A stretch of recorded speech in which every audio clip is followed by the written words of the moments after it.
Avis vascular centre మన దేశంలోనే the best varicose vein hospital అన్నమాట. ఆ స్టేట్మెంట్ మీదని ఈడీ యాక్ట్ చేశారు. ED on their own cannot go and act. So Mamata Banerjee చెప్తున్న ఆరోపణలు కక్ష రాష్ట్రీయం కక్ష 2020 కేసు ఇది. అప్పటి నుంచి నడుస్తుంది కేసు. అప్పుడే చెప్పాలి ఉండే కదా. ఇప్పుడు ఎందుకు జరిగిందంటే ఈ ఐపాక్ మూవ్మెంట్ డబ్బులు తెలిసిన దాంట్లో ఐపాక్లోనే ఎవరో బయటకు వచ్చి చెప్పారు ఇది. ఈ డబ్బులు ప్రతీక్ సిన్హాకు వచ్చింది, బీహార్ ఎలక్షన్లు కూడా వాడుకున్నారంట. సో ఇదే ఆరోపణ ఒకసారి డబ్బుల గురించి కెప్టెన్ అమరీందర్ సింగ్ చేశారు. ఆయనకి ఐపాక్కి ఒకసారి పెద్ద కొట్లాట జరిగింది. దాంతో after that they didn't work together.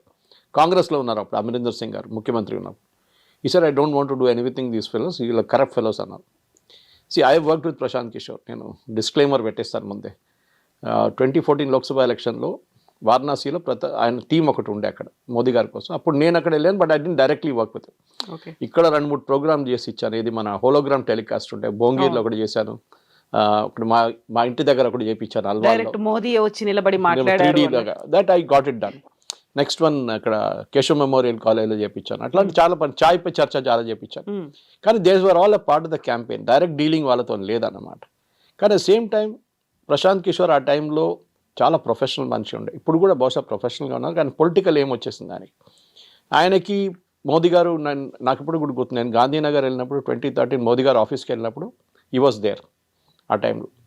So ఆ టైంలో మోదీ గారిని కలిసినప్పుడు, నేను కలిసినప్పుడు హీ వాజ్ ఆల్సో సిట్టింగ్ పక్కనే ఒక క్యాబిన్లో ఆయన కూర్చున్నారు. అప్పటి నుంచే క్యాంపెయిన్ ప్లాన్ చేస్తున్నారు. అంటే ఆయన ముఖ్యమంత్రి అప్పుడు.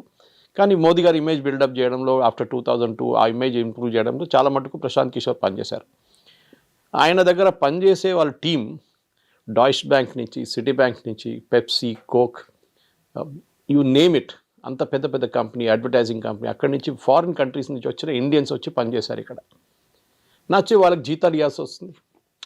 అట్ ద సేమ్ టైం బహుశా ప్రశాంత్ కిషోర్ చెప్పారంట, వాళ్ళ సేమ్ ఓన్ కొలీగ్స్ చెప్పారు నాకు, that I cannot pay you the same salary. మీకు ఆ యూఎస్లో వచ్చే అదే శాలరీ నేను పే చేయలేను, బట్ మీకు ఒక బతకడానికి, మీ పిల్లల ఫీజు కట్టడానికి, మీకు మంచి ఇల్లు ఉండడానికి, మీ వైఫ్ వచ్చారు అక్కడి నుంచి యూఎస్ నుంచి, మీకు ఒక క్వాలిటీ ఆఫ్ లైఫ్ కోసం I will pay you some money అని చెప్పి ఆ ఫండ్స్ తీసుకొచ్చారు. అప్పుడు కూడా పెద్ద కాంట్రవర్సీ ఉండే, ఈ ఫండ్స్ ఎక్కడి నుంచి వచ్చిందని చెప్పి. అప్పుడు ఉన్న మీడియాలో కూడా ఈ క్వశ్చన్స్ వచ్చింది, ఇది ఎవరి దగ్గర నుంచి డబ్బులు వచ్చినాయి ప్రశాంత్ కిషోర్కి. అప్పుడు it was called citizens for accountable governance, not to confuse with CAG. మన సిఏజీ కాదు అది, గవర్నమెంట్ సిఏజీ కాదు, but this is also called CAG. దాని తర్వాతనే ఆఫ్టర్ మోదీ గారితో స్ప్లిట్ అయిన తర్వాత, ఎందుకంటే ఎలక్షన్ అయిన తర్వాత మోదీ గారు కలిసినప్పుడు 2014 ప్రశాంత్ కిషోర్ చాలా పెద్ద స్టేట్మెంట్లన్నీ ఇవ్వడం మొదలుపెట్టారు. నేనే చేయించాను, నేనే, మోదీ గారు నాతోనే కలిసారు, చాయ్ పై Charcha was my idea. Yes, correct, it was his idea, no doubt about it. ఎందుకంటే మణిశంకర్ అయ్యర్ గారు కామెంట్ చేసినప్పుడు ఆ రోజు ఏఐసిసి ఆఫీస్లో వచ్చి, ఏఐసిసి మీటింగ్లో కావాలంటే నువ్వు ఛాయ్ అమ్ముకోవచ్చు మోదీ, ప్రధానమంత్రి ఎప్పుడు కాలేరని చెప్పిన that same evening they decided on chai పై చర్చ. Hologram telecast also same thing, but first day fail అయింది. నాకు ఇప్పుడు కూడా భోంగీర్లో ఇంద్రసేన్ రెడ్డి గారు ఉన్నప్పుడు టెలికాస్ట్ శాటిలైట్ ప్రాబ్లంతో ప్రాబ్లం వచ్చింది ఆల్ ఓవర్ ద కంట్రీ. కానీ హీ వర్క్ రియలీ హార్డ్. కానీ ఈ బికేమ్ గ్రీడీ అయిపోయారు చాలా మటు కవిత గారు. ఒకసారి డబ్బులు చూసిన తర్వాత మనిషికి పిచ్చి పట్టేస్తుంది, ఇంకా డబ్బులు అని చెప్పేసి. అండ్ పొలిటికల్ అంబిషన్ కూడా వచ్చేసింది. ఆయన క్యాబినెట్ పోస్ట్ కావాలని చెప్పి ఒక రూమర్ ఉండే ఆ టైంలో, నిజం అనుకుంటాను నేను.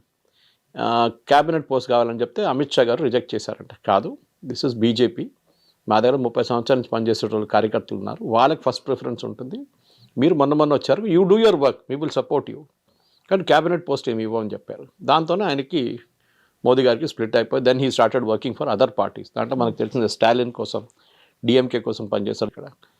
He work for Mamata Banerjee, even Nitish Kumar పనిచేశారంటున్నారు, but I'm not really sure. ఇట్లాంటి చాలామంది పార్టీస్ పనిచేశారు ఆయన. బట్ ఇప్పుడు జరిగిన దాంట్లో ఐఎమ్ సర్ప్రైజ్ ఆయన పేరు లేదు. It's only Prateek Sinha's name was coming out. Why? ఇది ఒక maybe there is some information which came from Prashant Kishor himself.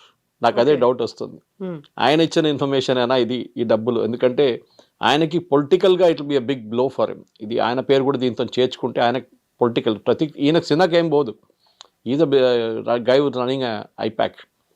కానీ దీని వెనక పెద్ద ఒక స్టోరీ ఉంది. ఏదో మమతా బెనర్జీ చెప్తున్నట్లు ఏదో ఏం లేదు, చిన్న ఇష్యూ, లేకుంటే వీళ్ళు పొలిటికల్ చేస్తున్నారు, ఎలక్షన్ వస్తుందని చెప్పి రేట్లు చేపిస్తున్నారు అంటే you should be cool about it.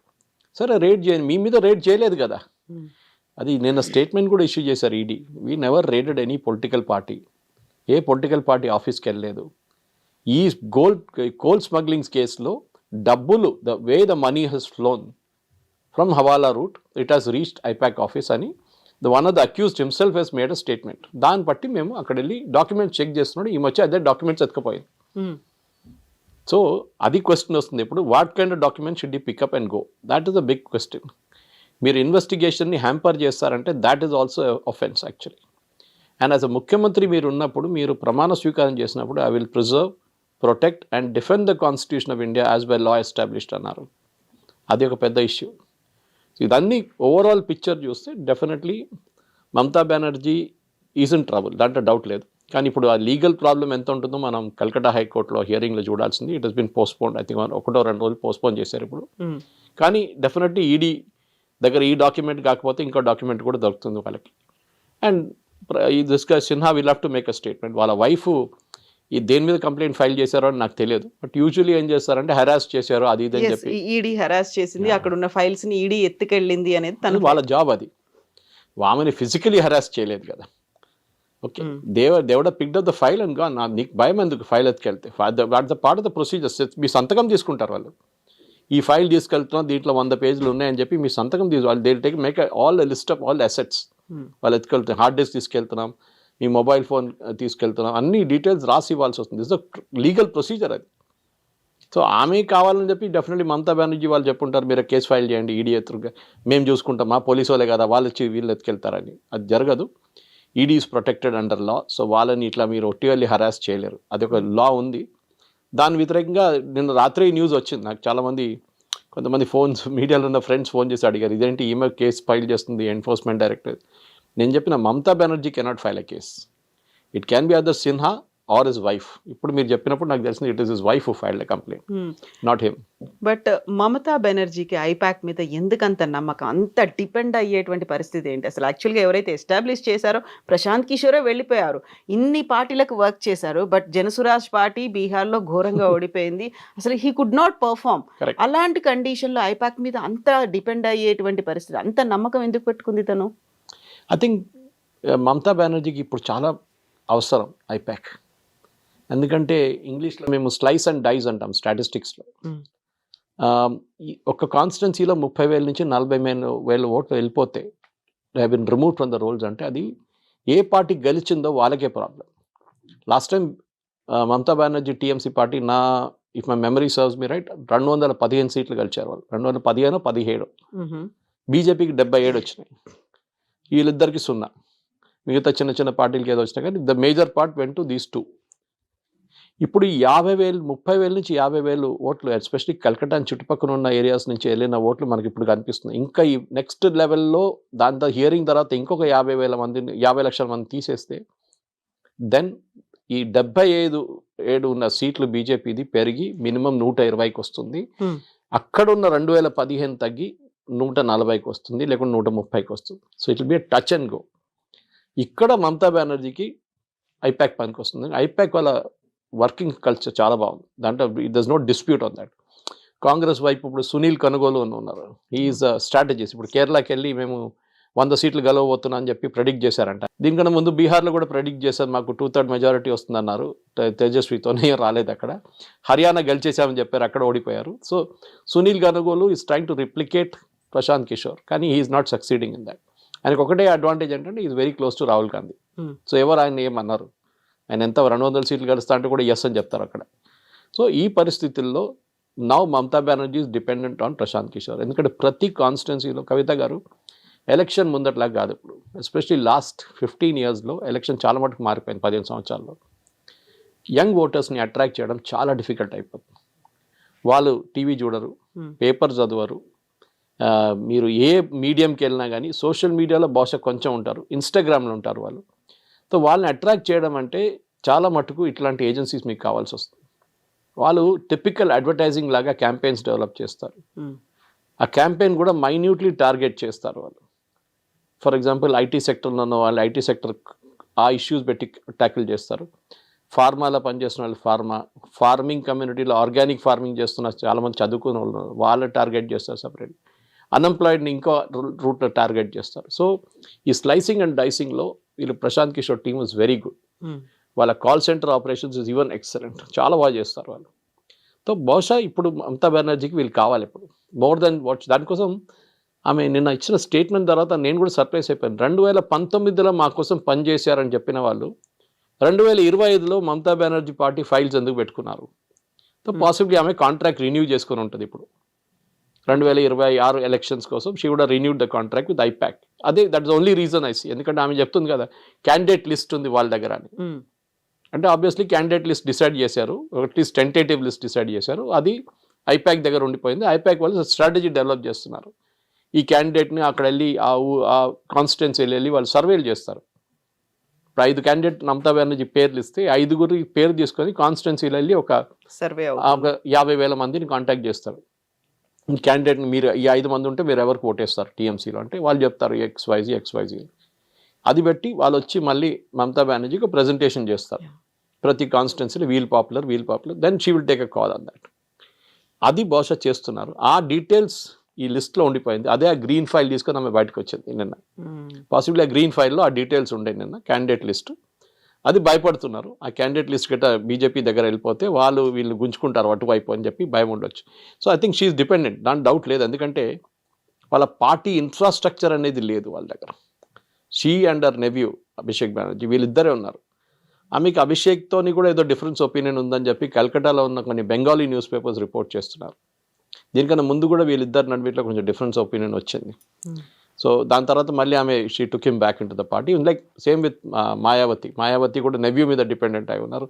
వాళ్ళిద్దరు ఒకసారి కొట్లాడుకొని మొత్తం సపరేట్ అయిపోయారు, మళ్ళీ రిటర్న్ వచ్చారు ఇప్పుడు. So this election definitely Mamata బెనర్జీకి ఐపాక్ కావాల్సి, ఐపాక్ కాకపోతే ఇంకేదైనా agency, but I'm sure that ఐపాక్తో వాళ్ళకి ఏదో ఒక వర్కింగ్ రిలేషన్షిప్ డెఫినెట్గా ఉంది. సో బీజేపీ మమతా బెనర్జీ పానిక్ అవుతుంది అంటే ఒక మీనింగ్ అనేది ఉంది, బట్ కాంగ్రెస్ అండ్ సిపిఐ కూడా అదే మాట ఎందుకు అంటున్నాయి? ఏం చెప్తారు, బెగ్గర్స్ కాన్ బి చూసర్స్ అంటారు ఇంగ్లీష్లో. అవును, ఓకే, వాళ్ళు ఏం చేసుకుంటారు పాపం, వాళ్ళకి 0 సీట్స్. వాళ్ళ క్రెడిబిలిటీ రావాలంటే బీజేపీని అటాక్ చేస్తే వాళ్ళకి 10 సీట్లు కూడా రావు. ఎందుకంటే బీజేపీ హిందూస్ ఓటు మీద బతుకుతారు వాళ్ళు మోస్ట్లీ. కానీ వీళ్ళ ఓటు ఎవరు? మమతా బెనర్జీ ఇది ముస్లిం ఓట్స్, అది కూడా బంగ్లాదేశీ ముస్లిమ్స్ చాలా మట ఆరోపణ ఉంటుంది ఇప్పుడు. కాంగ్రెస్ కూడా అంతే. So the target is same for all this 3 people. రేపు ఓవైసీ వస్తే ఆయన 4వ మనిషి అయిపోతాడు దీంట్లో బార్గెన్లో. సో ఈ 4 టార్గెట్ చేయాల్సింది ఒకటే ఓటర్. సో ఈమె వాళ్ళ ముందు ఓటర్ ముందు మమతా బెనర్జీని ఒక షేడీ క్యారెక్టర్గా చూపించి మాకు 2 సీట్లు వస్తాయి కదా అని చెప్పి గుంజుకుంటున్నారు అంతే. So attacking your enemies my friend అని చెప్పేటట్లు బీజేపీ అయిపోయింది అనమాట ఇటువైపు. అటువైపు వాళ్ళు డెఫినెట్లీ తృణమూల్ని అటాక్ చేస్తారు, బీజేపీని చేయరు వాళ్ళు. ఎందుకంటే వాళ్ళ ఓటింగ్ పాపులేషన్ అక్కడ లేదు వాళ్ళకి. సో దానికోసం బహుశా ఇవాళ కానీ అధీర్ రంజన్ చౌదరి స్టేట్మెంట్ ఇచ్చారని చెప్తే అది కొంచెం డౌట్ఫుల్. ఎందుకంటే అధీర్ రంజన్ చౌదరికి కాంగ్రెస్ పార్టీలోనే ప్లేస్ లేదు ఇప్పుడు. ఈసారి సీట్ ఇస్తారో లేదో తెలియదు. He was 5-time MP and last leader of opposition. దీనికన్నా ముందు ఉన్న లోక్సభలో even though leader of opposition post లేకుండే, but he was still the leader of Congress in the Lok. కానీ ఈసారి రాహుల్ గాంధీ వచ్చి ఆ టైటిల్ తీసుకెళ్ళిపోయాడు. ఈయనని ఐ థింక్ యూసుఫ్ పఠాన్ ఓడించారు. ఆఫ్టర్ 5 terms 6 terms లోక్సభ ఆయన గెలవలేదు ఈసారి. So it will be an interesting thing. But నా అంచనా ప్రకారం మమతా బెనర్జీ ఈజ్ ప్యానికింగ్. ఎందుకంటే ఎప్పుడైనా మీరు ఎలక్షన్ ఓడిపోతున్నప్పుడే మీరు ప్యానిక్ అవుతారు, అదర్వైజ్ యుల్ నెవర్ ప్యానిక్. మీరు గెలవడం కాన్ఫిడెంట్ ఉంటే మీరు ప్యానిక్ గారు. ఇప్పుడు ముంబైలో చూడండి, బిర్హన్ ముంబై ఎలక్షన్లో అందరికన్నా ఎక్కువ లొల్లి ఎవరు చేస్తున్నారంటే శివసేన, ఉద్ధవ్ ఠాక్రే అండ్ రాజ్ ఠాక్రే. ఇప్పుడు వాళ్ళు టీం అయిపోయారు. వాళ్ళే ఇప్పుడు సంజయ్ రావత్ కానీ వీళ్ళు కానీ డేజ్ ఆరోపణలు చేయడం అది ఇది అని చూస్తాను. నేను ముంబై పేపర్స్ ట్రాక్ చేస్తాను. నేను దాంట్లో ఉంటుంది, మనకు నేషనల్ లెవెల్ అంత రాదు న్యూస్ బయటికి, కానీ ముంబైలో చాలా ఇంట్రెస్టింగ్ కంటెస్ట్ నడుస్తుంది. ఇంకా ఎవరు కంప్లైంట్ చేస్తున్నారు? షిండే గ్రూప్ కంప్లైంట్ చేస్తున్నారు, which is a part of the NDA alliance. అది ఇంకో పాలిటిక్స్ అక్కడ. సో మనం పాలిటిక్స్లో there are no permanent friends and enemies అంటాం. అదే ఇక్కడ బెంగాల్లో కూడా జరుగుతుంది. ఇప్పుడు జరిగే దాంట్లో నా అంచనా ప్రకారం it will be very tough contest. If 1 crore ఓటర్స్ని తీసేస్తే బీహార్లో జరిగినట్లనే చాలా మార్పు బెంగాల్లో కూడా రావచ్చు.